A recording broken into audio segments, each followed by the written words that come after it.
L'enfant a dit « Vérifie mon sac à dos ». Ce qu'il y avait à l'intérieur a changé la donne.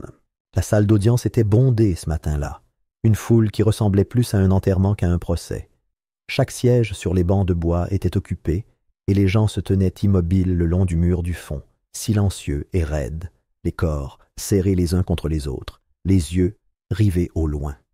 Une tension régnait dans l'air, plus lourde que le marteau du juge, un souffle collectif retenu à travers la salle, attendant que quelque chose, n'importe quoi, vienne la briser. Les journalistes chuchotaient doucement dans leurs enregistreurs, leurs yeux parcourant leurs bloc-notes et leurs objectifs comme des vautours survolant une carcasse fraîche. Les quarts des médias locaux campaient dehors depuis avant l'aube, espérant capturer le moindre signe de drame ou de scandale. Dans cette ville, la justice était un spectacle et chacun voulait être aux premières loges. À 9 heures précises, les grandes portes à double battant s'ouvrirent en grinçant, attirant toutes les têtes vers le fond. Un silence pesant s'installa lorsque Miles Duval, 17 ans, fut conduit par 2 policiers en uniforme. Le cliquetis de ses chaînes résonna violemment dans la salle. Ses yeux restèrent baissés, fixés sur le carrelage sous ses baskets, comme si fixer la foule trop longtemps risquait de le briser. Son visage affichait l'expression de quelqu'un qui avait déjà perdu, qui avait cessé d'espérer des miracles et se préparait à l'impact. Il n'y avait aucune colère dans ses yeux, seulement une sorte d'effroi creux et silencieux, le regard d'un garçon qui avait vu ses rêves se dissoudre dans les gros titres. La combinaison de Miles était trop grande, serrée aux poignets et aux chevilles, le faisant paraître plus petit qu'il n'était, plus fragile. Les chaînes autour de ses poignets brillaient sous la lumière crue du plafond, attirant le regard de tous comme une accusation. Il était devenu le symbole de tout ce qui était mauvais et effrayant dans leur monde soigneusement entretenu. Un garçon noir sans rien à son actif, si ce n'est le poids d'un crime qu'il jurait ne pas avoir commis. Derrière lui, Gérald Boone entra, portant une sacoche en cuir usé remplie de dossiers juridiques, de déclarations sous serment et d'un manque d'espoir. Boone n'était pas un novice dans ce genre de salle d'audience. Il avait exercé comme avocat commis d'office pendant plus de 20 ans et avait vu le système se déformer selon la couleur de peau des accusés et le montant du compte en banque de leurs parents. Mais quelque chose dans cette affaire semblait plus lourd, comme si elle ne concernait pas seulement le sort d'un adolescent. Boone avait lu chaque ligne du dossier de communication préalable, relevé chaque incohérence dans le rapport de police. Et pourtant, l'accusation avait érigé un mur de témoins et de surveillance qui dressait un portrait accablant. Le récit avait été rédigé à l'encre indélébile avant même que Boone ne rencontre Miles. De l'autre côté de l'allée, le procureur Kenneth Dougherty était assis avec l'assurance d'un homme qui connaît déjà le dénouement. Son costume bleu marine était ajusté, le nœud de sa cravate impeccable et symétrique. La mâchoire de Dougherty se crispa légèrement tandis qu'il feuilletait ses notes, flanqué de 2 assistants qui lui chuchotaient des nouvelles à l'oreille, entre 2 regards à la foule. Habitué à gagner, Dougherty portait le poids de son ambition politique sur ses épaules, et cette affaire très médiatisée, était son tremplin vers la magistrature du gouverneur. Une condamnation ici signifiait les gros titres, et les gros titres étaient synonymes de pouvoir. La présence de hauts gradés au premier rang ne passa pas inaperçue. 3 capitaines de la police municipale étaient assis, raides, leurs uniformes impeccables, leurs médailles étincelantes. À leur côté, 2 conseillers municipaux se penchaient en avant, parlant à voix basse à un homme de grande taille, en costume gris anthracite. Sterling Whitmore, la victime présumée. Whitmore était assis, les doigts croisés sous le menton, une légère ecchymose encore visible sur la tempe, bien que le gonflement ait depuis longtemps disparu. C'était un nom connu de la politique de l'État, un riche magnat de l'immobilier, lié au procureur général et dont l'influence était soupçonnée au sein du cabinet du gouverneur. Qu'il ait choisi d'assister au procès en personne en disait long. Miles n'était pas seulement poursuivi pour un vol, il était utilisé comme exemple. Boone se pencha vers son client alors qu'ils atteignirent la table de la défense, baissant la voix sans quitter le banc des yeux. Il demanda à nouveau, pour la 10e fois, si Miles était sûr de sa version des faits. Miles ne cligna même pas des yeux. Il répondit du même ton bas, posé malgré le tremblement de ses mains. Il n'avait pas touché cet homme. Il ne lui avait même pas parlé. Au moment de l'agression présumée, Miles prétendait être à l'école, assistant à une réunion du conseil des élèves, entouré de camarades de classe qui pouvaient se porter garant de lui. Mais, curieusement, aucun de ces témoins n'avait été mentionné dans le rapport de police final. Boone savait ce que cela signifiait. Il l'avait vu trop souvent. Témoins ignorés, preuves occultées. Un récit construit non pas autour de la vérité, mais autour de ce que l'accusation voulait qu'il soit. « Levez-vous ». Le juge Royce Templeton entra par une porte latérale, sa robe noire frémissante à ses chevilles. Il se tenait comme un homme qui croyait au théâtre de la justice plus qu'à ses principes. Templeton s'était depuis longtemps forgé une réputation de sévérité dans les peines, surtout contre les accusés de couleur. Ses décisions avaient été discrètement critiquées par des juristes et des défenseurs des droits civiques, mais ses relations étaient solides. Son beau-frère était sénateur. Son ancien associé était désormais juge principal au tribunal fédéral. Il n'avait pas besoin de paraître juste d'être autoritaire. La salle d'audience était unie, le frottement des chaises sur le carrelage se mêlant au bourdonnement ambiant des murmures et des clics des caméras. Templeton prit place derrière l'imposant banc de bois et observa la salle avec une expression de désintérêt poli, comme s'il était déjà lassé par les débats. D'un hochement de tête, il fit signe à tout le monde de s'asseoir. La première heure se passa dans un flou de formalités. Les chefs d'accusation furent lus à voix haute. Agression, tentative de vol, résistance à l'arrestation. Miles regardait droit devant lui, immobile. Boone souleva une série d'objections qui furent toutes rapidement rejetées. L'accusation a présenté sa plaidoirie liminaire, dépeignant Miles comme un jeune homme en difficulté, aux antécédents d'agression, et citant 2 suspensions scolaires antérieures.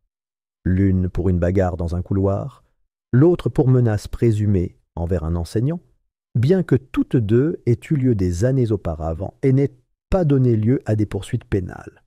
Pourtant, le récit est resté fidèle. Dougherty a utilisé des expressions comme un comportement récurrent et une violence croissante, façonnant soigneusement l'image d'une bombe à retardement qui a finalement explosé. Boone a de nouveau objecté, arguant que l'accusation diffamait son client, mais Templeton l'a rejeté d'un revers de main. Il a demandé au jury de faire preuve de bon sens, une expression que Boone avait appris à mépriser dans ce genre de salle d'audience. Le bon sens n'était souvent qu'un langage codé pour désigner la partialité. À midi, l'accusation avait commencé à appeler ses premiers témoins. La sécurité de l'hôtel, un agent hors service qui affirmait avoir vu une personne correspondant à la description de Miles s'enfuir des lieux, et enfin Sterling Whitmore lui-même. Whitmore a raconté la nuit avec précision, d'une voix calme et ferme. Il affirma qu'il sortait de l'hôtel lorsqu'un jeune homme s'était approché de lui avait demandé de l'argent, puis l'avait frappé lorsqu'il avait refusé. Il désigna Miles du doigt et l'identifia sans hésitation. Il n'y avait aucun autre suspect, aucune autre piste, juste un visage, un nom. Boone vit l'impact. Le jury se pencha. Le juré numéro 4, un homme blanc d'âge moyen portant des lunettes de lecture, hocha légèrement la tête pendant le témoignage de Whitmore. Le juré 7, un homme noir plus jeune, se rassit sur sa chaise, les bras croisés, les yeux plissés, non pas par incrédulité, mais par prudence. Lorsque l'audience fut levée pour la journée, Miles fut reconduit par le même chemin qu'il était entré, tête basse, pas lent, les chaînes chantant leur cruel refrain métallique.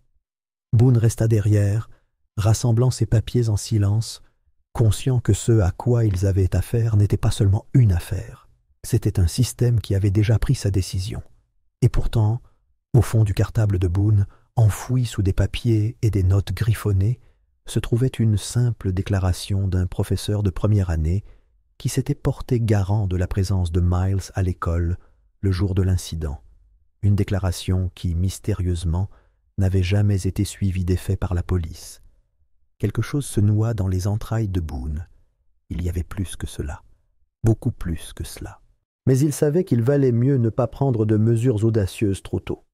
Dans un tribunal comme celui-ci, la vérité devait être minutieusement révélée, lentement, soigneusement déployée. Car dans cette performance, un faux pas ne signifiait pas seulement perdre un procès, c'était perdre un garçon. 2 semaines plus tôt, les couloirs de l'école résonnaient du bruit habituel des baskets et du froissement des papiers, mais dans la salle 314, le monde de Miles Duval s'était arrêté sans prévenir. L'algèbre venait à peine de commencer. L'odeur des marqueurs effaçables à sec flottait encore dans l'air, lorsque 2 agents de ressources scolaires entrèrent dans la classe. Ils ne frappèrent pas. Ils ne demandèrent rien. Ils entrèrent simplement et se dirigèrent directement vers son bureau. Miles ne dit rien à leur approche. Il cligna simplement des yeux, confus, son crayon toujours entre ses doigts, son équation à moitié résolue abandonnée à mi-pente. On lui ordonna de rassembler ses affaires. Aucune explication, aucune possibilité de poser des questions. Les yeux de ses camarades suivaient chacun de ses mouvements, tandis qu'il se tenait debout, le cartable à la main, le cœur serré. L'un des policiers lui serra le coude avec une urgence silencieuse que Miles ne comprit qu'une fois sorti dans le couloir. Il vit alors le 2e duo d'agents qui l'attendaient, ceux-ci en uniforme, armés. C'est alors que les menottes sortirent. L'acier froid claqua autour de ses poignets et personne ne voulait lui dire pourquoi. Quand il vit la lumière du jour suivant, les gros titres avaient déjà établi sa culpabilité. Les médias locaux diffusèrent des images granuleuses d'un adolescent noir en sweat à capuche courant dans une ruelle près de l'hôtel Richmond. Ils avaient arrêté l'image là où la tête de la personne s'inclinait juste assez pour apercevoir une tache de pommette sous l'ombre de la capuche, l'avaient entourée de rouge et l'avaient qualifiée de preuve. Sous la photo, ils affichaient des titres en gras. Un adolescent suspect arrêté pour agression d'un homme d'affaires important. La violence juvénile s'intensifie dans le centre-ville. Son nom, son âge et son école étaient indiqués en entier. Ce qui n'était pas précisé, c'était que l'image était trop déformée pour confirmer quoi que ce soit. Ce qui n'a pas été révélé, c'est que Miles ne possédait pas de sweat à capuche identique à celui de la vidéo. Ce qui n'a pas été dit, c'est que la personne sur la vidéo était plus grande. Presque 7 cm de plus, selon les enregistrements horodatés des caméras de la scène. Mais la ville se fichait des détails. Elle se souciait de la fin de l'affaire. Elle se souciait de trouver un coupable. L'inspecteur Raydon Fisk avait initialement poursuivi un tout autre suspect, un fugueur connu pour rôder près du Richmond. Un petit voleur, déjà signalé dans le système pour une série de cambriolages mineurs. Fisk avait suivi le garçon pendant une journée entière, recueilli des déclarations et même visionné des images partielles d'un magasin voisin qui semblait étayer sa théorie. Mais un appel est arrivé sur son portable personnel, un numéro remontant au bureau du commissaire de police. Les propos tenus lors de cet appel n'ont jamais été enregistrés, jamais documentés, mais les personnes présentes au commissariat ont constaté le changement. Fisk a cessé de parler du fugueur. Son ton a changé. Ses rapports, autrefois méthodiques et étayés, sont soudain devenus vagues. Le nom de Miles fut ajouté à la liste des suspects pendant la nuit. Toutes les autres pistes furent discrètement écartées. Au commissariat, tout le monde reconnaissait l'odeur de la politique, mais personne n'osait la prononcer à voix haute, surtout quand elle venait d'en haut.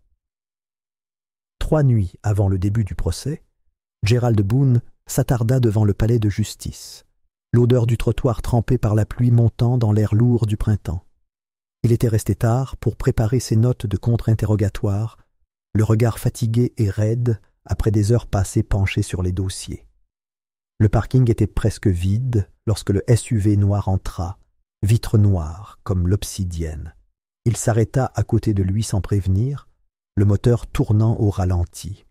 La portière s'ouvrit et un homme en sortit. La quarantaine, rasé de près, bien nourri et vêtu d'un costume officiel qui en disait plus long que n'importe quelle pièce d'identité. Il exhiba son badge, mais Boone fut trop rapide pour saisir le nom. Sa voix était posée. « Boone. C'est ça? On vous surveille. Ne cherchez pas trop loin. Cette affaire est classée avant même d'avoir commencé.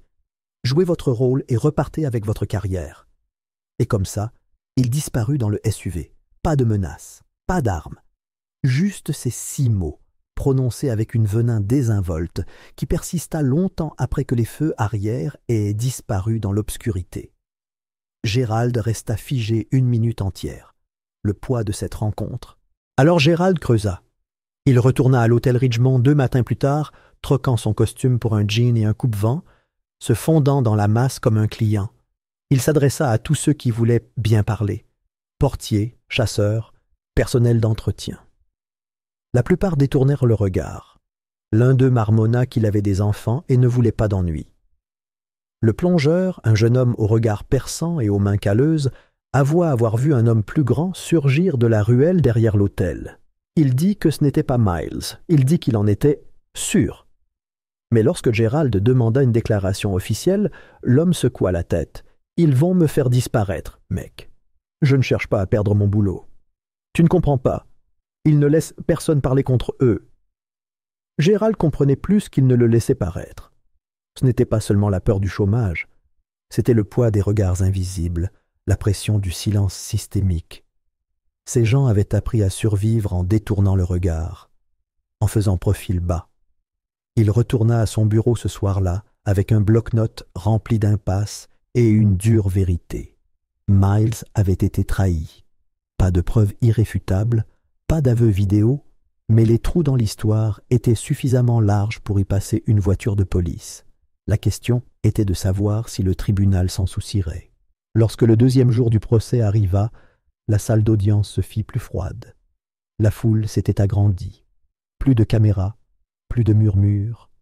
Les médias avaient commencé à transformer le procès en référendum moral, dépeignant Miles comme le symbole de la décadence de la jeunesse, le produit de foyers brisés et d'écoles en échec. Aucun d'eux ne savait que Miles était parfaitement assidu, qu'il restait après les cours tous les jeudis pour donner des cours particuliers de biologie à des élèves de première. Aucun d'eux ne s'en souciait, mais au milieu du chaos, une lueur perça. Elijah Raines arriva pendant la récréation du matin. Il se tenait maladroitement au fond, serrant son sac à dos comme s'il contenait quelque chose de sacré. Son regard parcourut la salle d'audience jusqu'à ce qu'il se pose sur Boone. Lorsque l'avocat de la défense le remarqua et traversa l'allée, les mains d'Elijah tremblèrent légèrement, mais sa voix était assurée. « Il était avec moi toute la journée. On a eu cours de sciences ensemble, puis déjeuner, puis colle. » Gérald demanda s'il voulait témoigner, et Elijah hocha la tête, la gorge sèche, mais la conviction intacte. « Je veux bien. » C'était une lueur d'espoir, un témoin de première main, un camarade de classe qui n'avait aucune raison de mentir. Mais alors que le tribunal s'apprêtait à reprendre, Elijah attrapa la manche de Gérald et se pencha vers lui. « J'ai autre chose, » murmura-t-il en jetant un coup d'œil autour de lui comme si les murs eux-mêmes pouvaient m'écouter. « Vérifie mon sac à dos. » La main de Gérald resta un instant immobile avant d'ouvrir la pochette principale. À l'intérieur, coincée entre des cahiers et une bouteille d'eau froissée, se trouvait une clé USB rangée dans un étui en plastique. Les doigts d'Elijah tremblèrent nerveusement. Mon frère aîné, il installe des systèmes de sécurité, des caméras de secours pour toute l'école. Il se connecte sur des serveurs cloud, mais il a trouvé comment sauvegarder des copies locales, au cas où. Tout le monde pensait qu'elles avaient été effacées lors de la mise à niveau la semaine dernière, mais il en a gardé une. Le cœur de Gérald battait fort lorsqu'il comprit ce que le garçon disait. Il avait des preuves, des images réelles, inédites, intouchables par le conseil scolaire ou quiconque ayant des intentions malveillantes. Ce n'était peut-être rien, mais ce pouvait être tout. Le marteau du juge frappa comme le tonnerre. Que tout le monde se lève. L'audience reprit, et Boone se força à marcher lentement, calmement, retournant à la table de la défense, la clé USB au fond de sa poche intérieure. Son visage ne trahissait rien, mais son esprit s'emballait déjà. Ce procès n'était pas terminé. Pas encore. Il y avait quelque chose de réel maintenant, quelque chose qu'il ne pouvait pas effacer, et quelqu'un, quelque part, allait avoir très peur. Gerald resta fermement immobile à côté du banc, tandis que le visage du juge Templeton se déformait en une expression indéchiffrable. Le juge se pencha lentement en avant, comme tiré par le poids de ce qui venait de se passer. L'avocat de la défense le voyait. La guerre intérieure se déroulait dans le regard du juge. Templeton ne réagissait pas seulement aux preuves. Il calculait, s'adaptait, luttant contre quelque chose en lui qui ne cadrait pas avec la balance de la justice gravée derrière lui. L'accusation explosa aussitôt, Kenneth Dougherty se levant d'un bond, agitant la main vers l'écran. Il exigea que la vidéo soit retirée, invoquant un manquement à la procédure. Il prétendit qu'il s'agissait d'une preuve surprise. Il invoqua la chaîne de possession. Il invoqua tout ce qu'il pouvait imaginer. Mais il savait au fond de lui qu'il était trop tard. La vidéo n'était pas seulement convaincante, elle était horodatée, authentifiée par l'école et confirmée par plus d'un témoin oculaire. La vidéo indiquait clairement une chose. Miles Duval ne pouvait pas se trouver à proximité de Sterling Whitmore lorsqu'il a été agressé. Thomson hésita. Sa mâchoire se crispa. Il ordonna une suspension d'audience, 24 heures. Il déclara que c'était pour examiner les preuves. Il déclara que c'était le protocole. Il le dit d'une voix qui ne semblait pas convaincue, même à ses propres yeux. Gerald savait exactement de quoi il s'agissait. C'était un retard. C'était la panique. Il était temps de tirer les ficelles à huis clos. Le temps pour le poids de l'influence politique de changer de vitesse, de réorienter ses points de pression, d'exercer son influence là où ça fait le plus mal. La salle d'audience se vidait lentement, mais l'air semblait plus lourd à mesure que les gens sortaient, comme si le bâtiment lui-même gémissait sous la vérité qu'il venait d'être forcé d'admettre. De retour dans son cabinet, le juge Templeton retira sa robe comme un homme se débarrassant de sa culpabilité ou peut-être simplement de sa chaleur. Son bureau était sombre, les rideaux tirés, la lumière tamisée et étouffante. Il ne proposa pas de siège à Gerald. Gerald n'en demanda pas. Les murs étaient tapissés de félicitations encadrées, de plaques honorifiques et d'une photo avec le gouverneur.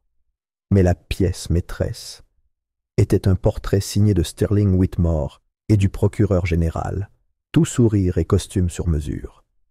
Templeton se tourna vers la fenêtre, regardant au loin comme s'il attendait que l'horizon lui dicte sa conduite.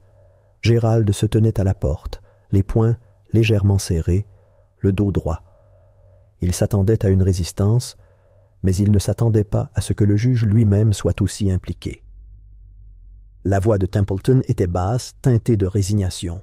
« Tu fais des vagues, Boone, ça te dépasse, ça dépasse ce garçon. » Whitmore était censé être protégé. Il a des gens qui le soutiennent, des gens qui ne veulent pas que les gros titres disent qu'il a menti.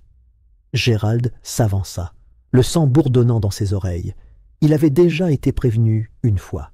Il se souvenait du SUV, du badge, de la menace qu'il n'avait pas eu besoin de crier pour être entendu. Mais maintenant, la vermine parlait directement.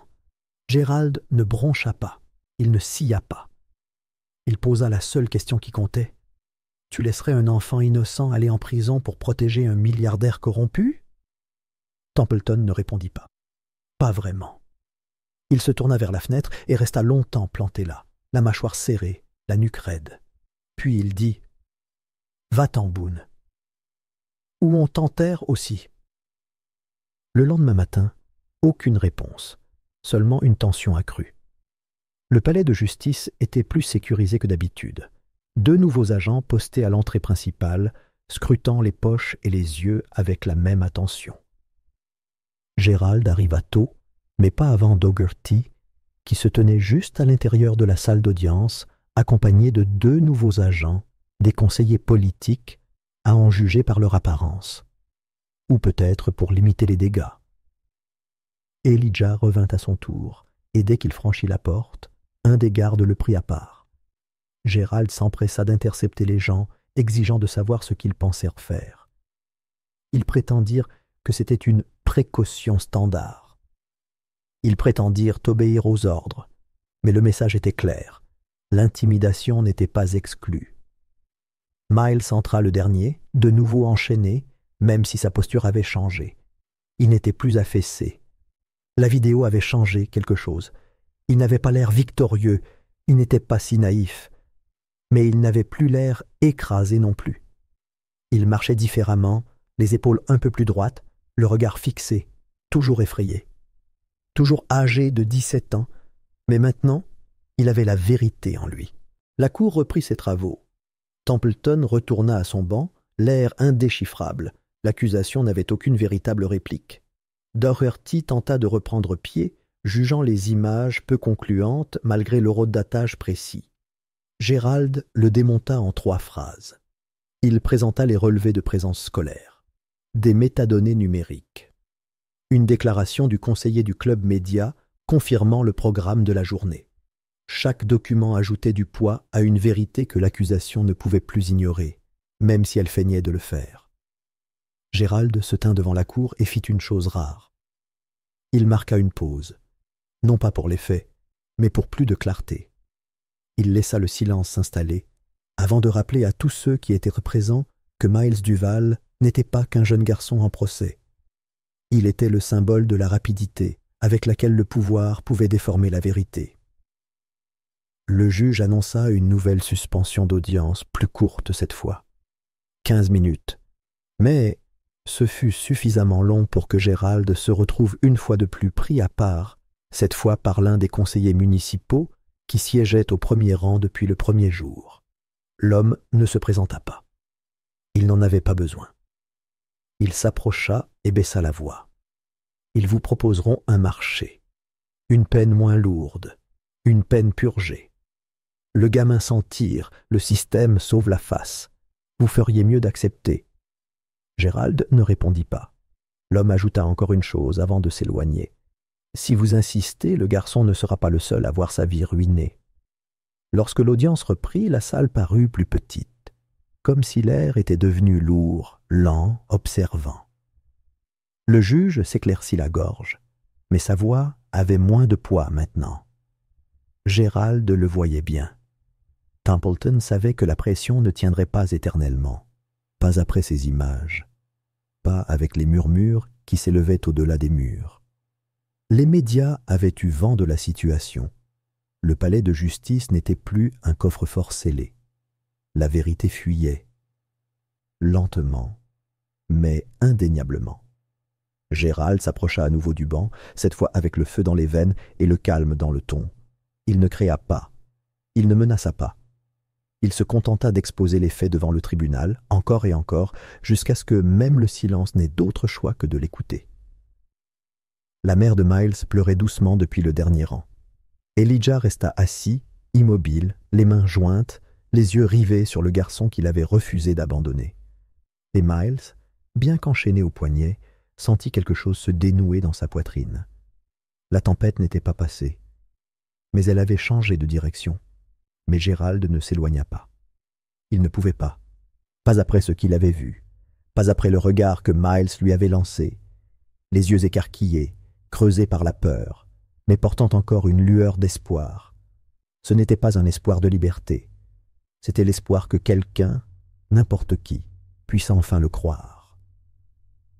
Gérald avait parcouru trop de chemins défoncés, vu trop de vies innocentes englouties par un système qui dévorait les vulnérables et protégeait les puissants. Il n'allait pas laisser ce garçon devenir une autre victime silencieuse, pas tant qu'il pouvait encore se battre. Au matin, le palais de justice était transformé. La même salle d'audience, à moitié vide quelques jours auparavant, était maintenant pleine à craquer. Journalistes serrés les uns contre les autres, leurs objectifs braqués comme des armes. Des murmures déferlant dans la salle comme des vagues avant la tempête. L'affaire avait explosé du jour au lendemain. Les images avaient refait le tour d'Internet. Les talk-shows en débattaient. Les présentateurs du journal télévisé du matin la rediffusaient en boucle. Le visage baigné de larmes de Miles était devenu un symbole, un visage qui brisait la façade du système tout entier. Et lorsque Gérald entra dans la salle, Miles à ses côtés, les têtes se tournèrent. Mais il n'y avait pas que les caméras qui le suivaient. Assis à la table de la défense se trouvait un homme inattendu. L'agent Raydon Fisk. Sa présence provoqua un silence qui se répandit dans la salle comme une pluie de cendres. Il ne portait pas son uniforme. À la place, un simple blazer gris et un regard lointain, comme un homme qui avait enfin décidé d'arrêter de courir. Il s'assit à côté de Gérald sans un mot, les mains jointes comme s'il tenait quelque chose de fragile entre elles. Puis, lorsqu'on le lui demanda, il se leva et fit sa déposition. Il ne broncha pas, il n'hésita pas. Il leur parla des ordres, comment les preuves avaient été détournées, comment son rapport initial avait été modifié. Il raconta comment l'enquête interne avait été enterrée et comment ses supérieurs avaient clairement indiqué que le silence n'était pas facultatif. Il regarda la salle d'audience d'une voix basse mais assurée, décrivant comment la pression ne venait pas seulement de l'intérieur du département, mais de personnes que personne n'osait prononcer à voix haute. Des juges, des élus, même des personnes siégeant au comité censées faire respecter la loi. Il avait essayé de l'ignorer, de vivre avec, mais quelque chose se brisa en voyant le visage de Miles sur cette vidéo granuleuse. Il ne pouvait l'oublier.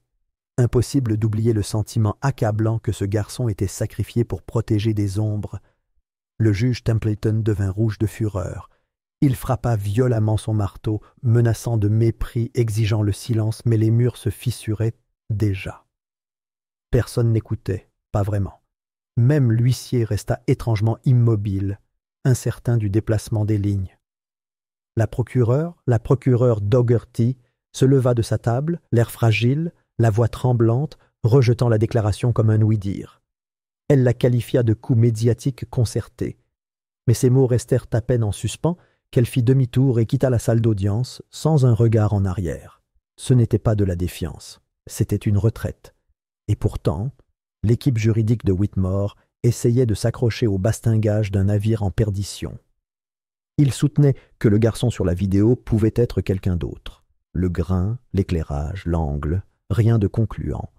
Ils affirmaient que la vidéo aurait pu être filmée un autre jour, dans un autre contexte. Mais Gérald était déjà prêt. Le caméscope, bien que daté, comportait des métadonnées intégrées à son logiciel interne. Il indiquait non seulement le jour, mais aussi l'heure et la minute. Les responsables de l'école confirmèrent l'horodatage. Puis vint le second coup dur.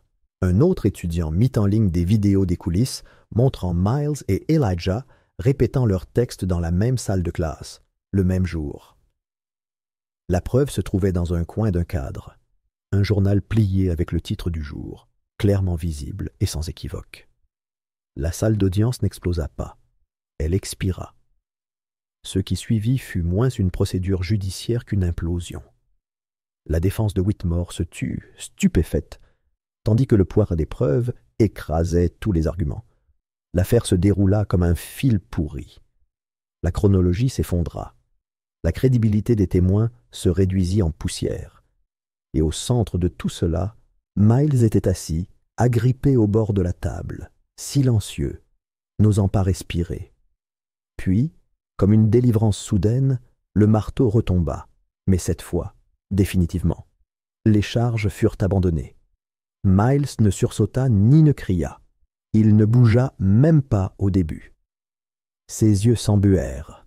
Ses épaules tremblaient, puis il s'effondra dans les bras de sa mère, la serrant contre lui comme s'il allait disparaître. Elle s'enroula autour de lui, sanglotant, le berçant comme elle le faisait quand il était petit, avant que le monde ne devienne cruel. Pas de discours, pas d'acclamation, juste des pleurs silencieux et l'incrédulité, et Gérald, debout comme une statue, les yeux vitreux, l'épuisement gravé dans chaque trait de son visage. Il avait gagné. Mais ce n'était pas une victoire, c'était une survie. Fisk fouilla dans sa veste et lui tendit une petite clé USB noire. Gérald la prit avec précaution, sachant d'instinct ce que c'était. Des noms, des documents, des enregistrements audio, le web.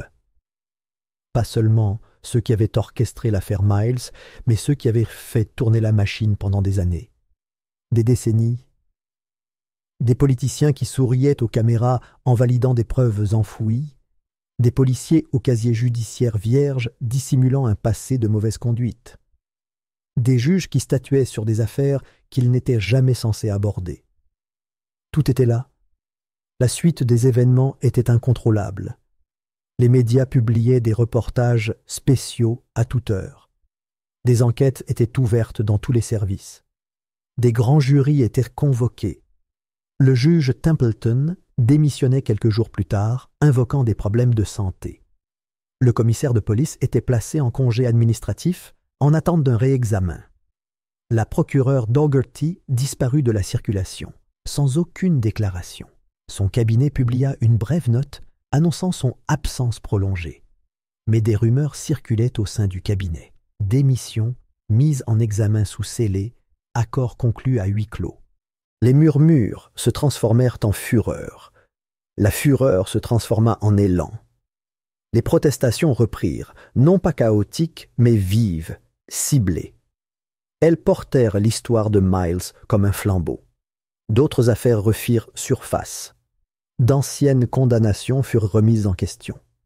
Les avocats rouvrirent des dossiers poussiéreux depuis longtemps oubliés. Et quelque part au plus profond de ce système ancestral, quelque chose changea, pas d'un coup, mais indéniablement. Quant à Miles, il disparut de la scène publique. Il ne voulait plus d'attention. Plus maintenant. Les projecteurs ne lui avaient pas donné un sentiment de puissance. Ils l'avaient exposé. Il passait la plupart de ses journées en silence, essayant de se souvenir de ce que c'était que d'être un adolescent normal. Sa mère le surveillait attentivement, sans jamais être indiscrète, mais jamais loin. La guérison, elle le savait, ne venait pas des décisions de justice, elle venait avec le temps, et l'amour, et l'espace. Des mois plus tard, Gerald retourna à son bureau tard un soir, traînant les pieds, toujours enseveli sous la paperasse. Le poids des prochaines affaires le tiraillait déjà. C'est alors qu'il la vit.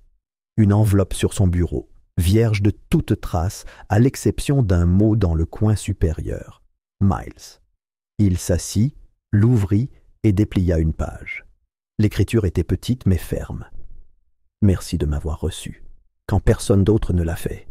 Je ne veux pas me venger. Je veux aider les autres comme moi. Peut-être que ce cauchemar n'était pas la fin, mais le début. » Gerald la lut 2 fois, puis une 3e fois. Il ne pleura pas, mais ses mains tremblaient légèrement lorsqu'il la replia et la rangea dans le tiroir du haut de son bureau. Il regarda par la fenêtre, les lumières de la ville clignotant dans le ciel nocturne, et sentit quelque chose remuer en lui, une lueur d'espoir.